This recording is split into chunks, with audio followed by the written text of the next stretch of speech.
ನಿತ್ಯಾನಂದಂ. ಇವತ್ತು ಕರ್ಮದ ಬಗ್ಗೆ ಮಾತಾಡೋಣ. ಭಗವಾನ್ ಹೇಳ್ತಾರೆ, ಕರ್ಮ ಅನ್ನೋದು ನಿಮ್ಮ ಉಸಿರು ಕಟ್ಟಿಸುವಂಥ ಆಲೋಚನಾ ಮಾದರಿಗಳು.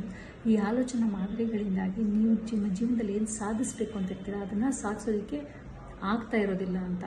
ಮತ್ತು ಇನ್ನೊಂದು ಏನು ಹೇಳ್ತಾರೆ ಅಂದರೆ, ಕರ್ಮ ಅನ್ನೋದು ನಾವು ತಿಳ್ಕೊಂಡಿರೋ ಹಾಗೆ ನಮ್ಮ ವಿಧಿ ಅಲ್ಲ. ಕರ್ಮ ಅನ್ನೋದು ನೀವು ಬದಲಾಯಿಸ್ಬೋದು.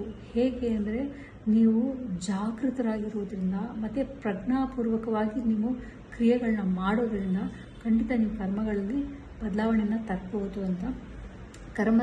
ಕರ್ಮಗಳ ಬಗ್ಗೆ ತುಂಬ ಮಾತಾಡಿದ್ದಾರೆ ಸ್ವಾಮೀಜಿ. ಅದನ್ನು ಯೂಟ್ಯೂಬಲ್ಲಿ ನೀವು ವಿಡಿಯೋಸ್ ನೋಡಿ. ಮತ್ತು ಸುಮಾರು ಕಾರ್ಯಕ್ರಮಗಳು ಪ್ರತಿದಿನ ನಡೀತಿರುತ್ತೆ.